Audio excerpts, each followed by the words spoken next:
Okay. Well, hello guys. Welcome to 90s Babe Podcast. I got a special guest in the building today. Ooh, real special guest. To deal with him is really famous, okay? But anyway, I'm gonna go ahead and let him introduce himself for the people who may not know who he is, because I mean, if you are a youngster, you might not know who he is. Yeah. But go ahead.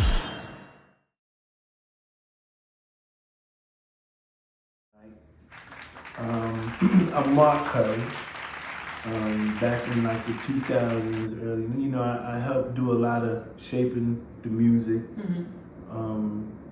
bringing into new talent, and just helping build that platform that we needed to have in order to launch that hip hop we have now. Yeah. So it's like the first launch of the culture.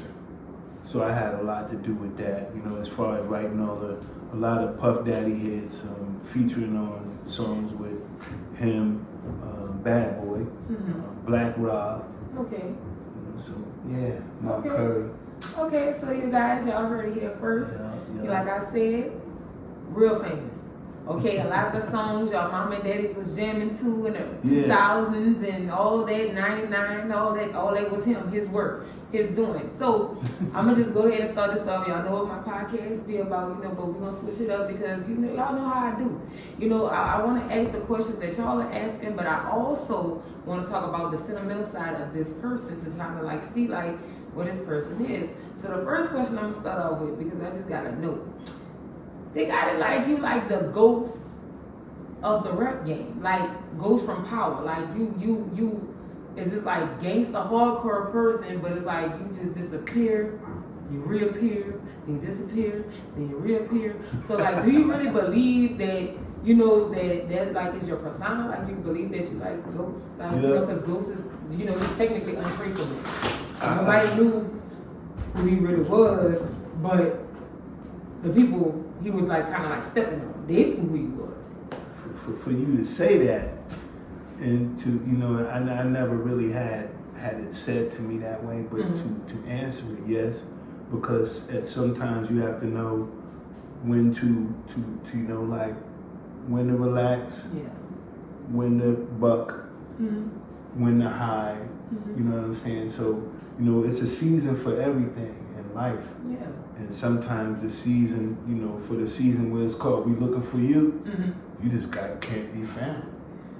Ooh, okay. Yeah, so that's and then that's just usually when you have comfort within. Yeah, I can see I can relate to that.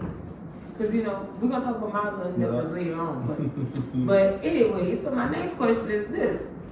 Then people said that you used to roll with like Big Meech, and you had a little, I wouldn't say beef, but a little, how can I put this? A little test, like, no, I ain't gonna say he tested you. I'm not gonna say that. But whatever you and Suge Knight had going on, and all this like that, so did you really run with Big Meech?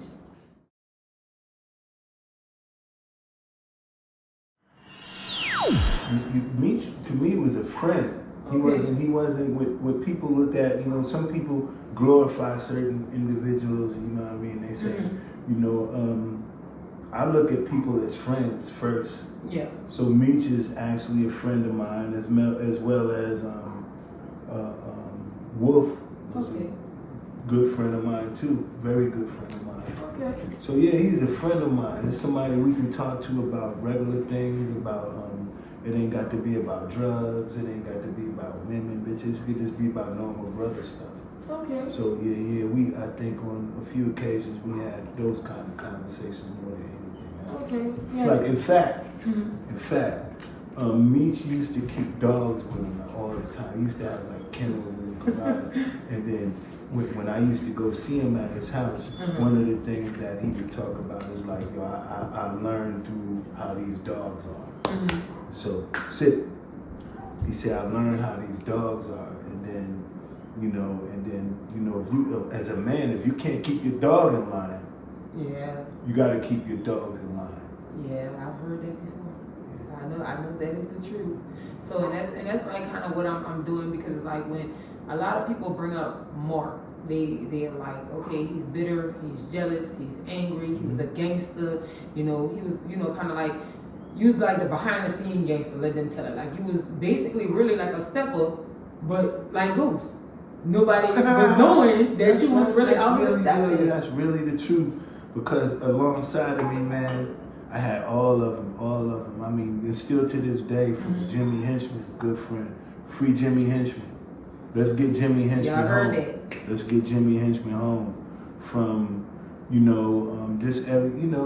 having that relationship, because we was all young, at one point in time, all trying to make it, and Atlanta just happened to have been a place where everybody was, they're thriving to be here. They're gravitating towards what's going on here. So I was here already. So when I was here already, it kind of like I was your guide. I was your mentor. I was going to tell you we kind of get some good weed. You ain't gonna get it from over there. Yeah. It ain't gonna happen over there. You gonna have to. I'll tell you. Okay, so now my next question, because I kind of asked you 2 questions at once. So bring it back to Suge. So like, what was the thing with you, Suge, Diddy? Like, what y'all had going on? Because some people were saying that Diddy and Suge was kind of working together to get some people out of the way, but then he came back and said that Suge kind of just like bullying Diddy, like kind of put him in a twist, a headlock, something, Yeah, the full Nelson. It's the full. At that time, I tell you, it's the full Nelson. It was the full Nelson. But at that time, I'm gonna be 100% totally honest. Even though that happened, I've seen worse. Yeah. I've seen situations where nobody walked away. Yeah. So to be able to walk away, I don't never look at it and say, like, when I say it, I don't look at it like I'm trying to sun him or he whack, or outcome would have been different if he would have did a karate move or something like that. Or if he knew wrestling, grappling, anything like that. You understand? But Suge, we were all normal people. Remember, nobody was a star back in this time. And when we talking about, everybody was still trying to be who they wanted to be. Yeah. Puffy was still Puffy, and then he changed his name to Diddy. When he changed his name to Diddy, he had a whole bunch of different financial status. Yeah. But when he was Puffy, he was different. The Puffy apartment that used to be over there on 32nd and over there in New York, where I live, he still was a hoarder of Carl Kanai, or these kind of things. It's on racks, but that was the Puffy. The Diddy was Gucci and all of this stuff. But the first closet, Carl Kanai, cross colors. Yeah. There was no Sean John. My next question is this. You're very musically inclined. I heard that you come from a very musically inclined family where y'all are very talented. Yeah. Ray J, Brandy, the Williams brothers. I heard all of this is your family and your relatives. So like, y'all, what's going on? Like y'all would never work with each other to do another project or do a project at all or anything? Like, because you don't really brag on it. Most people who have cousins that's famous are still in the game with them. They be like, hey, so my family, whoop the BB, but I ain't never really heard you brag on it. I never really heard nobody say that I was their cousin. Oh, yeah. So what I'm saying? I'm like, yo, ain't nobody ever say, hey, Mark Curry's my cousin. So people don't feel proud about being my cousin. Then the feeling is neutral. I'm like, see, like me. But we can still be cool and all of that, but until the day you understand what levels I'll go to you for. Yeah. For you too. So that means like when so-and-so and these people over here, gangster niggas over here talking about you, making fun of you and all of this, and when I step into a room and I say, hey, all of that shit was funny, but I just want y'all to know so-and-so is my cousin. So all of the jokes is cool. Just lay back on the jokes, man, for real, because if you don't want me to joke on you. Exactly. And then they'll stop joking. Okay, so brings me to my next question. What is going on with you in this construction business? Like, cause I've seen your work and like you're real talented. So what's going on with that? When God take your left hand, He make your right hand stronger.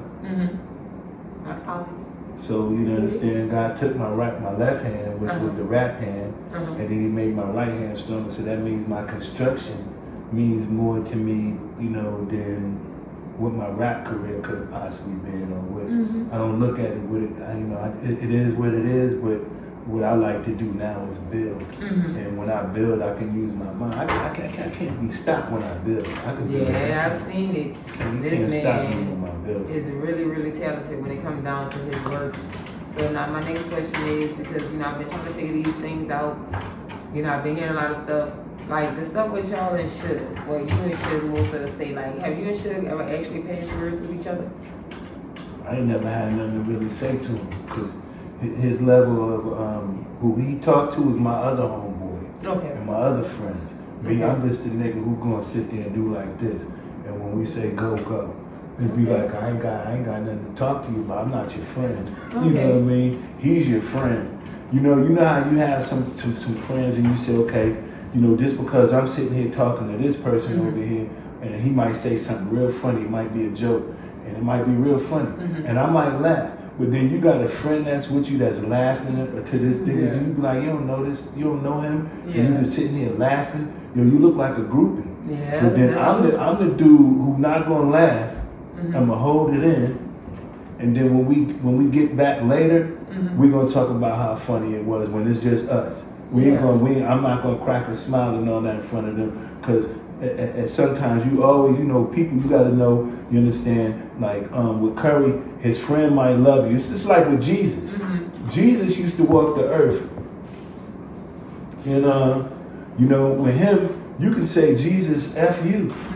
And he'll be like, you know what, I forgive you, I pray for you and all of this. And then you be like, that's all it does? That's all Jesus is going to do when I say F you? And then now he got 12 disciples. And a lot of them was killers. So no matter what you said about Jesus, one of them is going to get you. Jesus is going to pray for you. Exactly. This one over there is going to take your head off. Yeah, see, I can see it. Now, a lot of people were saying that Diddy and allegedly Suge was trying to get a lot of people going and out the way, and it was actually working together behind the scenes. But then there was also people saying that Diddy was being bullied by Suge. So, do you have like an opinion on that? Like, you really think that's something that was going on? Suge was bullying everybody. Diddy, not. And bullying may be a not good word. It might be a better word that we can use in exchange for bullying. Okay. But it's cool. We get it, you know what I mean? Yeah, well, so, making you do something you don't want. That means that when we go into making, and then at this point in time, we be like, everybody whoever had to do what they had to do did what they had to do. So it's like, you know what I mean? I know I still have my publishing. Okay. No matter what, I still have my freedom, and no matter what walk of the business I wanted to walk in, I didn't have the problems that most of these artists have, like never seeing publishing checks and things. I told you, I seen my check. I knew what I was getting. I knew when the check was coming. I even knew how to tell the main label, don't send my check to Puff. Send it directly to me. I have my own account. I'm not letting him administer my deal no more. Okay. I'm ending my administration deal. Okay. I want to end that, right? So I can administer my own publishing. That means I want the people to call me when I got a check. And then if I owe you some money, let me pay you, or you sue me for that. Yeah. But I don't need you to be getting my check first. Yeah, I know that's right. You don't need nobody dealing with your funds. I totally get it. I never had that. I always got my check. Yeah, so that's no more than fair. But I want to say this from also what I heard word on the street was, you did get paid, but you didn't get paid your fair amount of pay. Like, you wasn't getting paid what you was worth. Because a lot of the hits, you made it. A lot of, you was behind the scenes, working the scenes, and then you was also on a lot of different songs, a lot of major hits featuring you and some other people. So, like, how did that make you feel when you wasn't getting paid what you was actually worth? When like, okay, that's like, you working on a job for so long, they start you out with a certain amount, and you like, okay, and they promise you, like, look, just work with me, just bear with me, and when we get up here, you're going to be up here with us. Right. To answer that question best for you, it's almost like being on a work scene, a work site, and you always have that one person that always shows up. They always have a good vibe. They always have a positive attitude. They always smile, and you be like, yo, you know what? Every morning I wake up, I don't want to come here. But when I get here and I see that your energy helps me go through my day, I've always been that kind of person. Because I be like, yo, you know what? Everybody ain't gonna always win. I may not be the winner on this, but I'm still the best. If you want to do popping wheelies on bicycles, I'm gonna get you on that. I'm gonna get you on so many different other things. You may be the best person at being a jerk. I get that to you. I ain't in competition about being a fool or nothing. You can have that whole title. You know what I'm saying? But I want to be the best at doing something else. I focus on that. Okay. You know? So enough about Diddy and a rap label, because y'all know how I do. I basically ask a few questions about certain things that y'all be wanting to know. But I also like to get to know a person as a person, who they truly are. So my next question to you would be, what motivated you and inspired you to even want to rap or deal with music? Like, what was the thing that made you just one day wake up and like, boom, this is it. I want to deal with music. One thing I will tell you about me is I never prostituted my style. I never put out a demo. I never sent it over there and said, give me a deal if you like how my music sound. I was sought after. So when I was me, people was looking for me. I wasn't looking for them. So the only thing I had to do is just be me and sit back. And people was coming to me. That was a big difference between trying to do something, because I feel like anything that I try to do, I'm going to do it. I ain't never not did what I'm trying to do. So even when it comes to music, I'm not going to let the music be the bigger part of me. I can still do what I want to do. I don't care nothing about if I close this, if I walk up to this door and it closed, I'd be like, cool, one door closes, another door opens. You know what I'm saying? I ain't gonna sit here and act like I need to be in there. I knew what was going on. Maybe that ain't the room for me. Maybe I'm supposed to go over here. And look, I could really see that though, because see, a lot of people, they don't understand it. And if you view things, if you listen to a lot of things that Mr. Curry is saying, and you take heed, that could be very helpful to you in life. Just for the record, you know, because what he's saying is really like some real stuff. A lot of us, you know, we get caught up on certain things, and most people in his situation that would have been messed over like him or have been messed over like they just fall off. They don't worry about doing anything anymore. Like, they just be so devastated. You know, they don't try to motivate themselves. They don't try to start their own business. They don't try to go to work. They don't try to do nothing. It's like Ja Rule. It's like you don't hear Ja Rule trying to do anything else sometimes other than just be music. Sometimes we got to step out of that and say, I'm Ja Rule, but I'm still a master butcher. I went to further my education. Now I'm a realtor, anything. There's just so many other things. When you're great, you could be anything. You just don't have to just be like, you know, I had my share of my time at this rap music stuff and the music industry thing. Now it's just time to move on and be more of me. It's a lot to a person. When you're a shallow person, that's it, and that's all you do. When you somebody who you could do anything. Man. Yeah, that's true too. So, what advice would you give an upcoming artist, you know, that may go through what you're going through or already currently dealing with what you're going through? Because there's a lot of people out here that are in, like, I hate to say it, these debt row / cash money contracts, not actual real cash money contracts, but it's a metaphor, guys. But like, where you can't get out of it, you get messed over, you're not getting paid what you were, you know, stuff like that. Unreal. I call sometimes I bring it back and I call it unrealistic expectations. You know what I mean? That means like somebody who feels like, you know, I deserve this or I deserve. You be like, sometimes what we expect or what we want is just unrealistic. So you say, okay, my advice is, you know, unrealistic expectations sometimes become number one letdowns, which is self-control. When the only thing you got to do is just realize I may not be the best at this. You know what I mean? I might have to change up. I might not be an artist. I might be better at management. Yeah, that's true. I might be better at promoter instead of being an artist, but sometimes you just got to figure out what your niche is and then you go for it. Okay. And just because you pick up a mic, it's just like when we look on the news every day, they say a rapper's dying, a rapper's dying, a rapper's dying. How many rappers are there? Like, not everybody's a rapper. So it's like they took the word nigga, got rid of that, and said these are all rappers now. So not everybody's a rapper. That might be over some of y'all head. But Yeah, everybody's a rapper now. Yeah. But, because they got rid of the word nigga.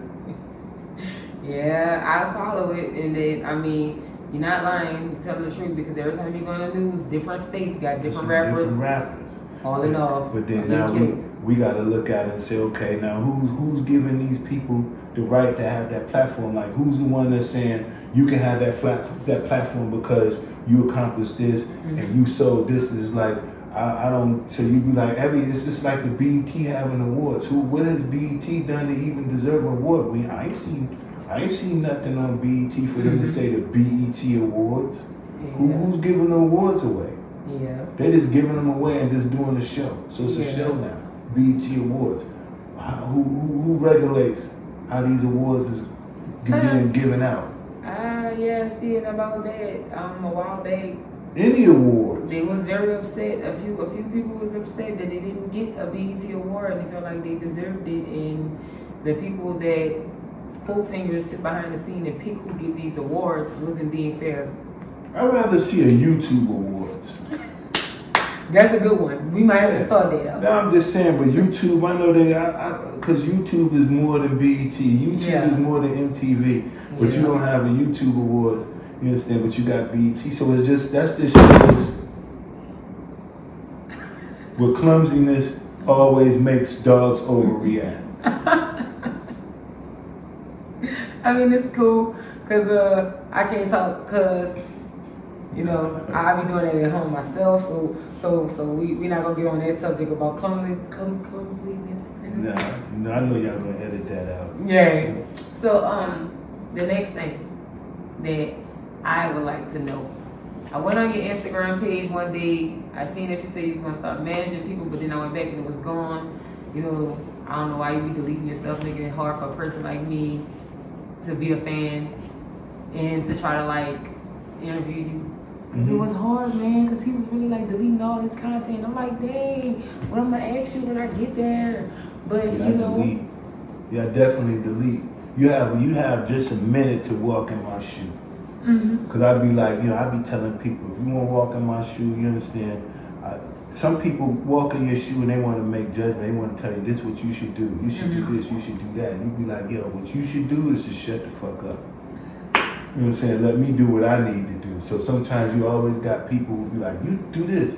You should have did this. You be like, yo, why you ain't never even did what I'm trying to do. Yeah. You never even accomplished what I accomplished, but you still want to tell me what I need to do. That's true. So what I need to do is not listen to you. Exactly. And that's just the average person in life. When you walk up on people and you have a mission that's between you and what your higher thoughts got for you, because in order to be a superstar, that means you got to shine real bright. Yeah. So that means no matter what if they say it's so many different ways to shine.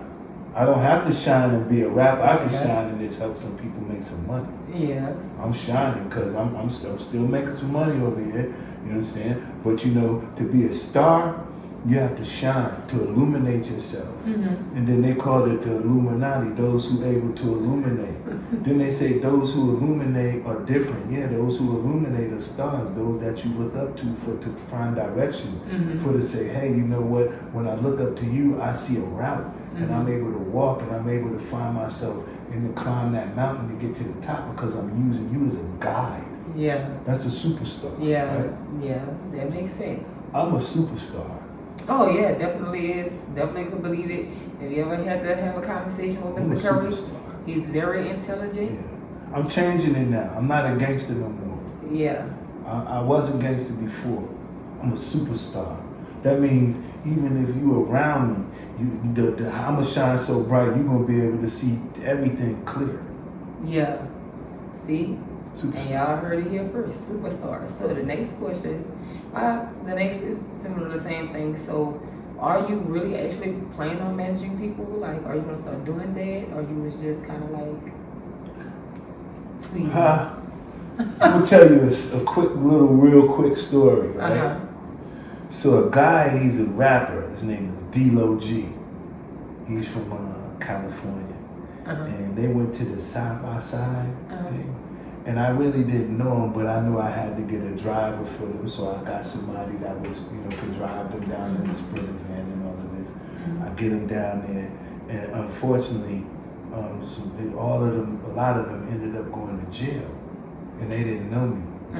So I stayed on the phone all night, getting them all out of jail, getting their names, figuring out, go right here, he ready to walk out. Take this money over there. They're gonna go buy him out, and nobody ever knew me. And then they finally met me, and they was like, "Yo, this the dude who was on the phone like this and this, and this the dude." And they was like, "Yo, our pleasure meeting you. Like, yo, you really helped us out." And so when I look at management, I don't look at management like I look at management as like helping brothers understand when we're out and we're away from home, there's a certain code conduct we have to have. And if we're here, we have to all make it out of here. So we can't go to jail. We can't do nothing that risks our mission. Yes. You know what I mean? We can't do nothing stupid. Right? So management, to me, yes. Plus, not only with that, it's just, money management saying, if you're not making money, there's nothing to manage. Yeah. So a lot of people have managers, and you be like, what are they managing? You're not bringing in no income. You're not going to do anything. There's no money being made. So what can we manage off of something that's not happening? You know what I'm saying? In order for it to manage, it got to be happening. Exactly. And when it's happening, the only thing we need is to use the wind, the direction, momentum, and be like, yo, it's driving over here. Let's push more over there. Let's push over here. Yeah. Right? Management. I'm gonna help manage. Like when somebody move their head and go this way, a manager gonna push. Like, let's push. His head already going that way. We already know he going that direction. Yeah. Just push it. I'm just saying, because what he just said made a lot of sense. A lot of y'all out here saying y'all got managers, but y'all really not making no money or no real money, but y'all just claiming y'all claiming managers, and managers are claiming you guys. If they managing the YouTube views, like what do you do? What do you have somebody that get on and wake up every morning and tell you how many views you got, and then they gonna give you a YouTube check, and then the YouTube check gonna come to him, and then he gonna distribute it out to, I don't know. There's no sense in a record label no more. Y'all hearing me here first? There's no sense in a record label no more. You might as well get rid of that. So if you feel like you want to go get signed, I used to look at it, I'd be like, yo, the dude name is Dirty Killer, and he wants to get signed to Ludacris Records. But his name is Dirty Killer. Like, what kind of killer want to get signed to a record label? Why don't you just continue to kill?